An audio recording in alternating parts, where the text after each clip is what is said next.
The purpose of this video is to inform the viewer of the evolution of prosthetic technology. In ancient Egypt, prosthetics were only used to enhance physical appearance. These prosthetics were made of wood and leather. In the Dark Ages, prosthetics were used to help wounded soldiers. Their prosthetics consisted of peg legs and hook hands. Use of prosthetics continued to be uncommon because of the lack of anesthesia. Also, patients often died of hemorrhage or serious infection from the amputation. DeLorean, invented by Paris, was the first step towards properly treating amputation wounds and giving the patient a working prosthetic. During major wars, wounded soldiers needed care, prompting healthcare researchers to improve the quality of prosthetics. Next, we will discuss the technology of today. I wanted to stop in and tell you about some new developments that we're having. We recently started using a new technology in prosthetics called sensors, and your prosthetic leg will have these tiny little sensors in it that will help us monitor how you're adapting to your prosthetic. How do these sensors work? The sensors will monitor the pressure on the prosthetic and report the data back to us so that we can see how you're using the prosthetic and how well you're adapting to it. The sensors will measure the pressure your stance is putting on your ankle and the ankle of your joints so that we can see how you're using the prosthetic. The sensors will just be added into the prosthetic after it's made. Okay, so while I'm here today, I also just want to tell you a little bit more about how the CAD and CAM machines actually work. So once I've taken your measurements, I'll enter them into the computer and design your prosthetic. This technology is called the computer-aided design, or CAD for short. Then I will design the prosthetic from both the measurement of your remaining limb and your other leg. Once this prosthetic has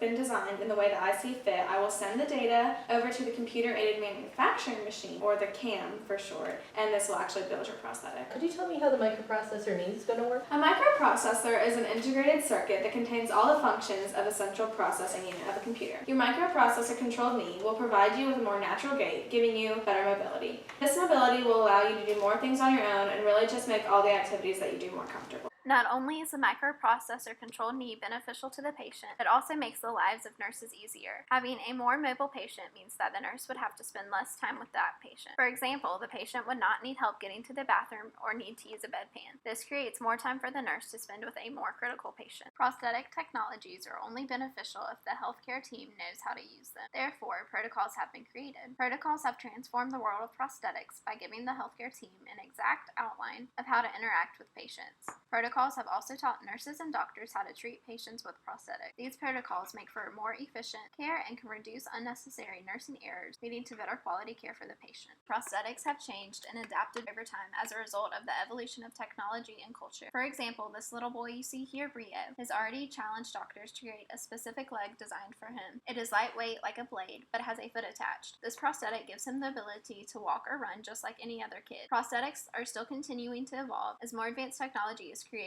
giving amputees a better quality of life and making it easier for healthcare professionals to help their patients.